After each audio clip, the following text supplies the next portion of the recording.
ሰላም የተከበራችሁ የጤና ጉዳይ ቲዩብ ተመልካቾቼ እንደምን ቆይታችኋል? ከዚህ ቀደሙ እንግዲህ አሁንም ቀዳሚ የሆነው የጤና መረጃን አሰናድቼ እንዲሁም አዘጋጅቼ ይዤላችሁ ቀርቤያለሁ ማለት ነው። ዛሬ ደግሞ ጽንስ 1 ወር ሲሞላው ምን አይነት ለውጥ እንደሚኖረውና በእናንተም ላይ ሊከሰቱ የሚችሉ ለውጦች ምን ይመስላሉ የሚለውን የምነግራችሁ ይሆናል ማለት ነው። እንግዲህ ውድ ተመልካቾቼ ቻናሉ የሚለቃቸውን የጤና መረጃዎች ዳግም ለማግኘት ከፈለጋችሁ ደግሞ የሰብስክራይብ እና ላይክ ምልክቷን አንድ ጊዜ ነካ ማድረጋችሁን እንዲሁም ደግሞ ኮሜንት መጻፋችሁን እንዳትዘነጉ ላለሁኝ እስከ ፍጻሜያችን ድረስ መልካም ቆይታ ይሆንላችሁ።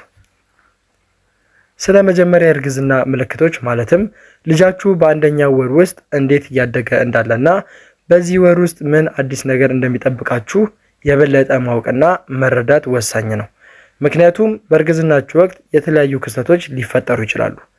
በሚፈጠሩት ነገሮች ውስጥ ደግሞ ስጋት እንዳያጋጥማችሁ እነዚህ ነገሮች ማወቅ የግድ ይኖርባችኋል ማለት ነው። እንግዲህ በአንድ ወር እርግዝና ወቅት ብዙ ምልክቶችን ላታዩ ወይም ምንም አይነት ምልክት ላታገኙ ትችላላችሁ። ቢሆንም በአንድ ወር እርግዝና ወቅት ሊታዩ የሚችሉ አንዳንድ ቀደምት የእርግዝና ምልክቶች የሚከተሉትን ያካትታሉ። ለምሳሌ በቀዳሚነት ደረጃ እንደሚታወቀው የወር አበባ መቅረት የመጀመሪያውና ቀዳሚው የእርግዝና ምልክት ሊሆን ይችላል ማለት ነው። በዚህ አንድ ወር ውስጥ መደበኛ የወር አበባ ዑደት ካላችሁ ይህ ምናልባት የእርግዝና በጣም ግልጽ ምልክት ሊሆን ይችላል። የወር አበባ መጀመሪያ ላይ ሲዘገይ ልትጠራጠሩ ትችላላችሁ።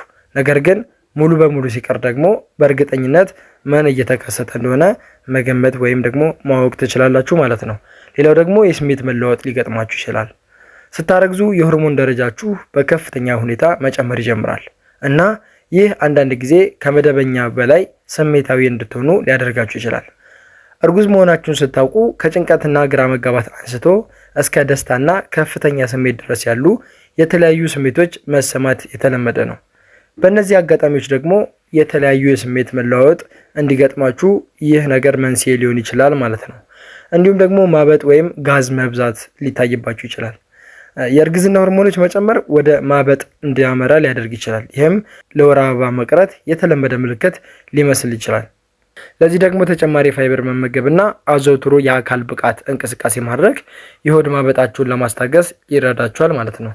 ሌላው ደግሞ የሆድ ቁርጠት ነው። አንዳንድ እናቶች በእርግዝና የመጀመሪያ ቀናትና ሳምንታት ውስጥ ቀላል የማህፀን ቁርጠት ሊሰማቸው ይችላል። እነዚህ ስሜቶች እንግዲህ አንዳንድ ጊዜ እንደ የወር አበባ ቁርጠት ሊሰማቸው ወይም ሊመስል ስለሚችል የወር አበባ ሊመጣ እንደሆነ ልታስቡ ትችላላችሁ። ቁርጠቱ የሚያም ከሆነ ወይም ደግሞ የሚያስቸግር ከሆነ ግን ተስማሚ የህመም ማስታገሻ አማራጮችን እንድታገኙ በሚል የጤና ባለሙያዎችን መጠየቅ ወይም ለእነሱ ሀሳባቸውን ሼር ማድረግ ይኖርባቸዋል ማለት ነው።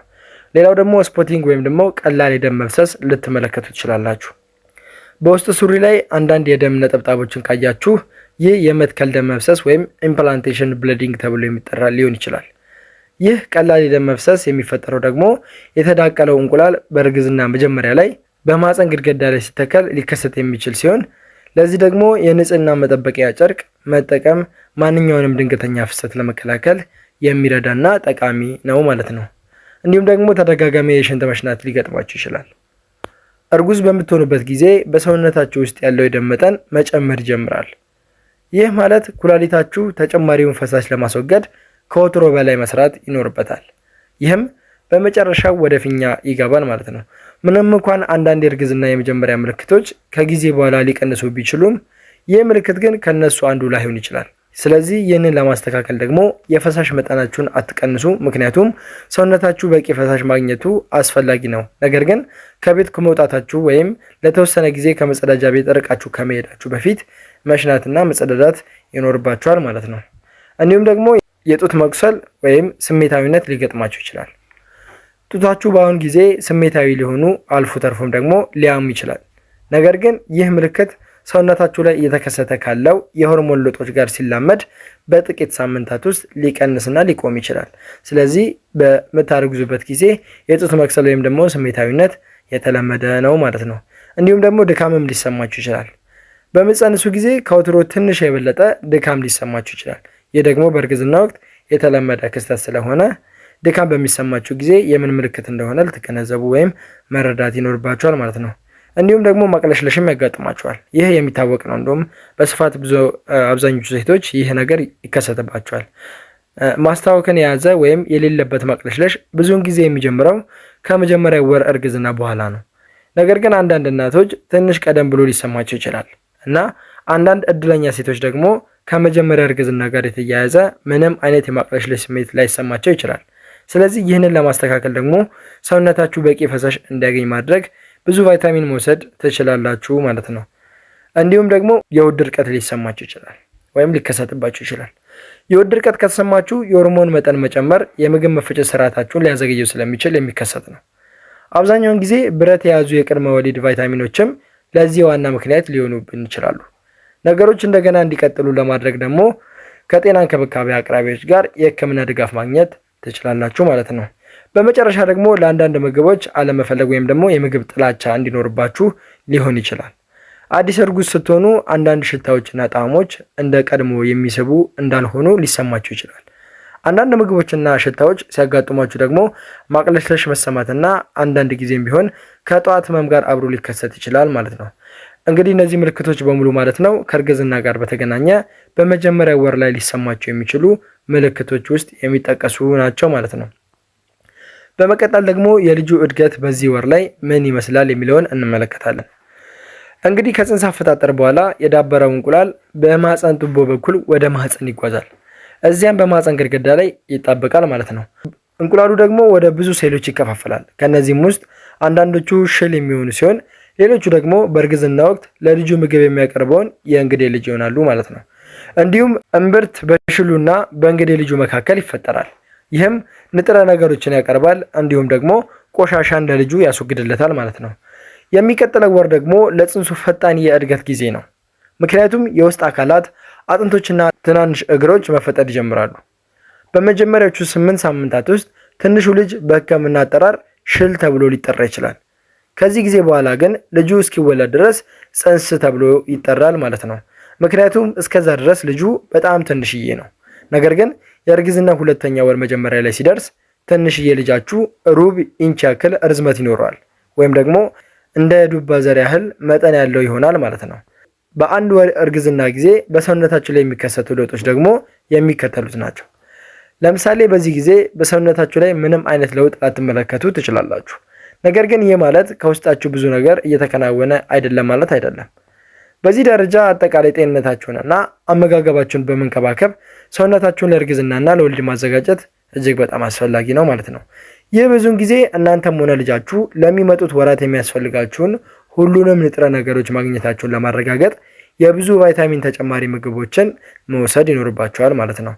ትክክለኛውን የቫይታሚን መጠን ማግኘታችሁን ለማረጋገጥ ከፈለጋችሁ ደግሞ ከመጀመሪያው የቅድመ ወሊድ ምርመራ ጋር የጤና እንክብካቤ አቅራቢያችሁን ማነጋገር ይኖርባችኋል። በተጨማሪም ደግሞ በዚህ ወር የአካል ብቃት እንቅስቃሴውን መጀመር ወይም ጀምራችሁ ከሆነ ደግሞ መቀጠል እጅግ በጣም ጠቃሚ ሊሆን ይችላል።